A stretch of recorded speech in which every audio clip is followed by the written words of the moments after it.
Ya, assalamualaikum anak-anak semua. Waalaikumsalam. Gimana kabarnya nih? Alhamdulillah baik. Pertama, anak-anak semua buka Google Jamboard yang sudah Ibu share di chat, di kolom chat. Udah dibuka semuanya? Udah, Bu. Oke, kalau udah dibuka, bisa dilihat di slide pertama. Ini Ibu share screen aja di sini biar kelihatan. Nah, jadi sebelum belajar, kita berdoa dulu. Silakan anak-anak semua dan Ibu juga berdoa, kita menurut percayaan masing-masing. Berdoa dimulai.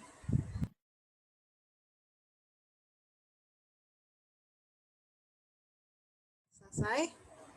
Setelah berdoa, Ibu juga akan ngasih arahan kalau di pertemuan kita kali ini sebenarnya nggak apa-apa banget buat kalian untuk turn off kamera, matiin kameranya nggak apa-apa. Nah, terus untuk absennya gimana? Nah, untuk absennya itu dinilai dari keaktifan dan keikutsertaan kalian dalam diskusi. Jadi kalian nggak perlu on cam, yang penting kalian ikut di dalam diskusi, kalian udah bisa di absen gitu. Dan tenang aja, di pelajaran Ibu tuh nggak akan ada PR, asalkan kalian ikut diskusi. Jadi PR cuma untuk siswa yang nggak ikut diskusi, gitu. Oke, mulai sekarang nggak apa-apa kalau mau di off cam kameranya. Baik, Bu.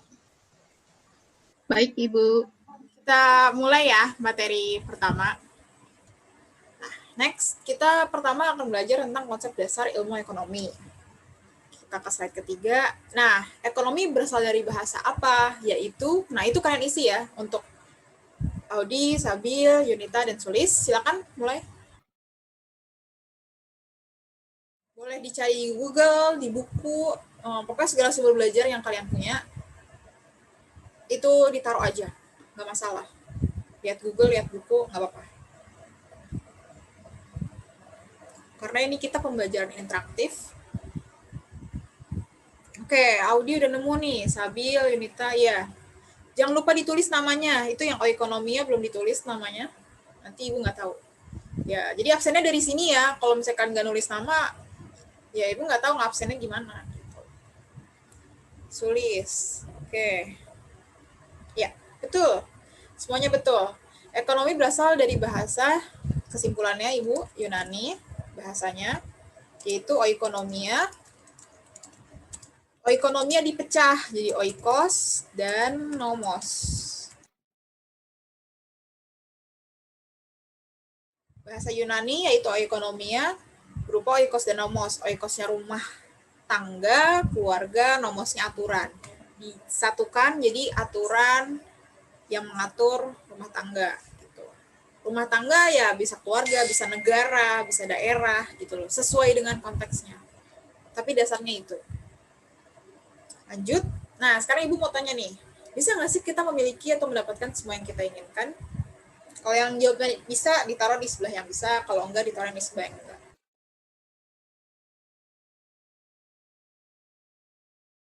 Nah, ini udah semua. Menarik nih ya, bisa dua-dua kayak gini. Bagus. Kita bisa mendengar beberapa perspektif. Yang jawab bisa dulu deh nih. Coba perwakilan Sabil, boleh? Ya Bu, jadi intinya kita bisa Bu asalkan kita mau berusaha Bu. Menarik. Kalau Audi, kenapa jawab enggak? Menurut saya, soalnya suatu hal di dunia itu jumlahnya terbatas, sedangkan orang itu mempunyai keinginan yang tidak terbatas. Oke. Kita lanjut. Nanti akan Ibu tanggapi ya jawaban kalian. Tapi kita pertama diisi dulu nih. Macam-macam kebutuhan dan macam-macam alat temos kebutuhan. Intensitas dan cara memperoleh itu Ibu bagi aja Audi. Kalau subjek sama kegunaan itu Sabil, sifat proses produksi Sulis, waktu hubungan dengan barang lain Yunita. Silakan. Cari di Google, di buku, dapatnya apa.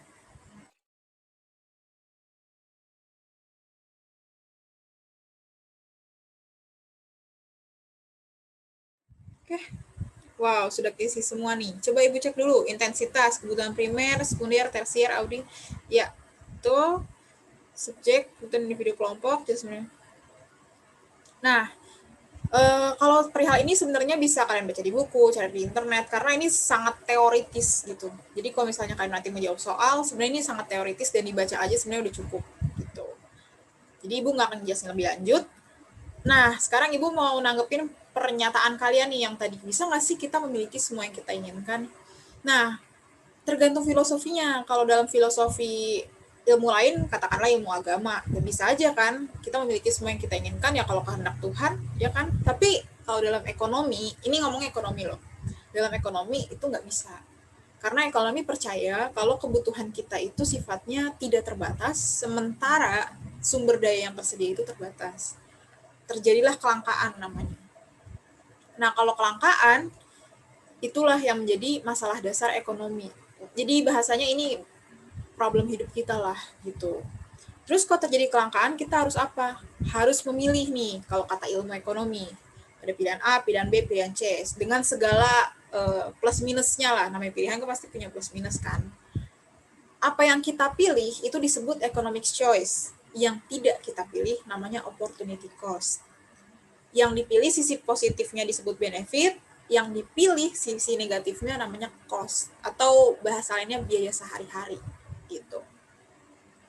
Kalau misalnya masih belum connect nih, yaudah Ibu kasih contoh. Mana ya? Terusan, oke. Pada jam istirahat, kamu pergi ke kantin untuk membeli es teh. Ternyata di warung sebelah menjual aneka gorengan. Kamu ingin membeli keduanya, namun sayangnya uang yang kamu punya tidak cukup. Nah, tuh yang di highlight pink, itu namanya kelangkaan. Mau beli dua-duanya, mau beli keduanya, namun uang tidak cukup.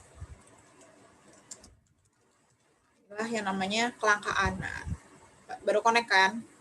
Nah, itu kelangkaan. Masuk ke kasus selanjutnya. Karena itu, kamu harus memilih salah satu dari kedua pilihan tersebut, antara ST atau gorengan. Ya kan? Kamu mempertimbangkan nih, pasti aduh mau ST atau gorengan ya, ST atau gorengan ya. Nah, proses nimbang-nimbangnya itu tuh yang namanya trade-off.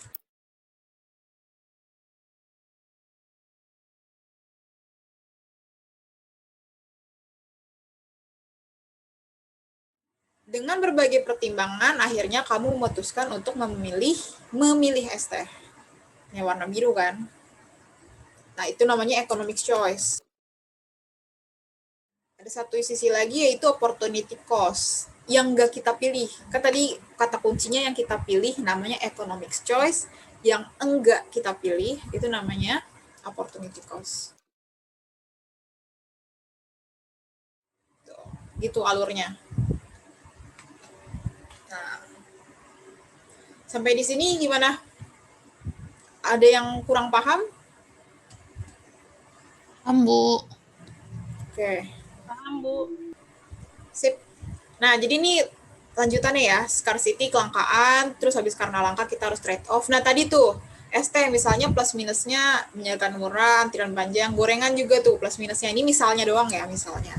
Karena setiap individu itu beda-beda. Mungkin kalau buat Sulis, ST plus minusnya bisa apa, gorengan plus minusnya bisa apa. Buat Audi mungkin bisa beda lagi gitu, plus minusnya. Jadi masing-masing orang tuh bisa beda banget. Nah, kalau misalnya tadi di kasus tadi itu kan dia milihnya ST nih. Nah, berarti economic choice-nya ST, benefit-nya yang sisi plusnya, cost-nya yang sisi negatifnya gitu. Terus kalau plus minusnya opportunity cost yang enggak dihitung. Pokoknya kalau dia jadi opportunity cost, menjadi sesuatu yang tidak dipilih yang enggak dihitung apa-apa gitu. Oke. Nah, sekarang nih ke kesimpulan. Kalau misalnya tadi kan bilangnya udah paham nih. Ibu mau tes kalau memang kalian udah paham. Coba Audi jawab yang scarcity-nya, terus Sabil yang trade-off, Sulis yang economic choice, Yuyun, panggilan akrabnya ya di kelas. Oke, jawab yang opportunity cost. Maaf ya Yunita, Ibu panggil kamu pakai panggilan akrab kamu sama teman-teman kamu. Biar so akrab ceritanya. Oke. Ini mana namanya nih yang keputusan akhir yang kita buat? Oke, Audi. Kondisi di mana kebutuhan manusia tidak terbatas, betul. Trade-off, situasi mempertimbangkan, intinya gitu ya kalau biar gampang ingetnya. Sulis, economic choice, keputusan akhir yang kita buat. Ya betul, Yunita, pilihan karena memilih, ya, pilihannya tidak dipilih lah intinya. Betul, good. Nah, sekarang, next slide. Bagaimana sih membuat keputusan yang bijak? Kalau kata ilmu ekonomi, balik lagi ke filosofi nih. Mungkin kalau yang diajarin orang tua, keputusan yang bijak beda lagi yang ngajarinnya kayak gimana. Tapi kalau dalam ekonomi, itu bilangnya harus pakai skala prioritas. Yang prioritasnya paling tinggi itulah yang dipilih gitu.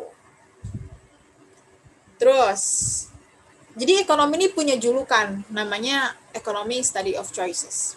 Di mana-mana deh kamu buka di buku, di internet, semuanya pasti bilang Economy Study of Choice. Ekonomi adalah ilmu memilih. Nah, dari tadi kita belajar tuh, kamu udah paham belum kenapa sih ekonomi dibilang study of choices? Kalau udah paham, silakan ditaruh. Kalau masih belum ngerti Bu, ya udah taruh di belum paham. Wah, ini serius nih, udah paham semua nih. Kalau misalnya belum paham, bisa Ibu bantu jelasin lagi sih. Tapi karena kebetulan kalian udah paham semua, ya udah coba siapa yang mau jawab? Saya, Bu. Oke, silakan Sulis.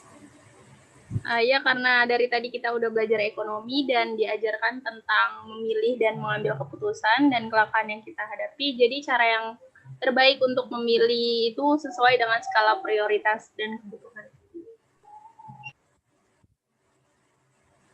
Oke, cukup. Oke, ya udah, betul. Jadi ekonomi disebut study of choice karena tadi apa yang Sulis bilang. Kita diajarin untuk milih yang bijak lewat skala prioritas. Tadi kelangkaan, milih, alurnya udah ada semua. Nah, kalau udah belajar alurnya tadi, sekarang coba motif, prinsip, tindakan. Karena tadi Sulis kan udah ngajuin diri nih, ya udah yang motif berarti Audi, yang prinsip Sabil, yang tindakan Yunita.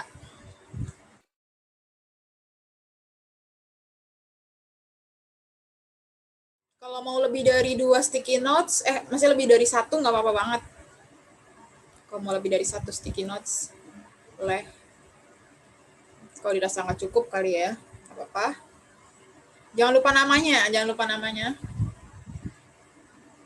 Oke.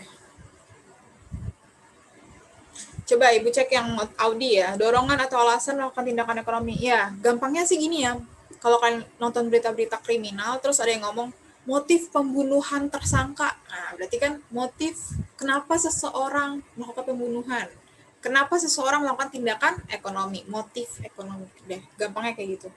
Nah, terus prinsip bunyi dengan pengorbanan tertentu. Nah, ya ini bener nih Sabil, karena sekarang kan banyak miskomunikasi ya. Ada yang bilang prinsipnya dengan usaha yang kecil pengennya hasilnya maksimal. Nggak ada, kayak gitu tuh nggak ada. Kalau menurut kata ekonomi gitu, nggak ada.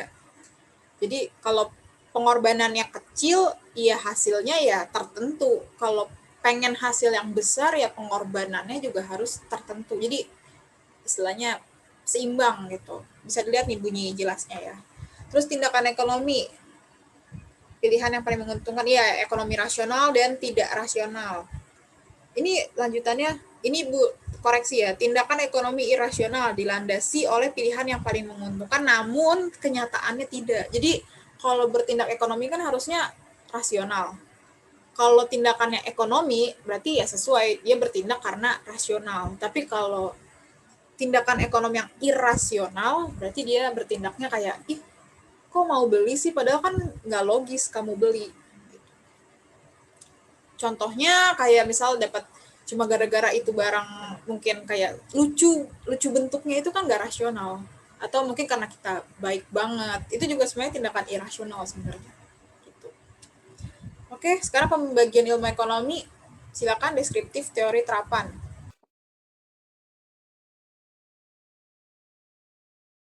Oke, Audi memberikan deskripsi terhadap data-data ya. Namanya deskriptif, berarti ekonominya ngasih data-data, teori. Nah, sebenarnya kalau dilihat-lihat ini tuh alur loh. Jadi setelah kita membaca data-data ekonomi, bahasanya dari yang Audi bilang ini, langsung dia dibikin teori. Nah, mengkaji, abis dari data-data dikaji tuh, begini, begitu. Terbagi ke dalam 2 jenis, ekonomi mikro dan ekonomi makro. Nah, ini saling melengkapi nih Sabil sama Sulis sebenarnya. Nah, baru deh setelah deskriptif teori, alur nih sebenarnya baru diterapkan untuk menjadi sebuah kebijakan bahasanya. Ini udah ada nih kebijakan. Kebijakan. Oke. Good. Dasar teorinya sebenarnya yang ini nih. Kamu udah hatam yang needs, kelangkaan, resources, ini dia udah aman sih. Gitu. Udah selesai pembelajaran hari ini, nggak usah terlalu lama. Nanti Ibu cek ya yang nggak ikut diskusi tadi siapa, nanti Ibu cek, terus kalian harus kerjain PR. Entah karena sinyal atau apa, ya karena kita harus adil ya. Jadi akan Ibu cek. Makasih udah pada join semuanya ya dalam diskusi. Sampai jumpa di pertemuan selanjutnya. Oke, untuk nanti kedepannya kita akan ada latihan soal, tapi di pertemuan selanjutnya, jadi bukan dijadiin PR, cuma dijadiin pertemuan selanjutnya aja kita ngerjain soal bareng biar ada, kan udah dapet ilmu tapi diterapin gitu. Wassalamualaikum warahmatullahi wabarakatuh. Waalaikumsalam warahmatullahi wabarakatuh. Waalaikumsalam. Makasih, Ibu. Terima kasih, Ibu. Ya.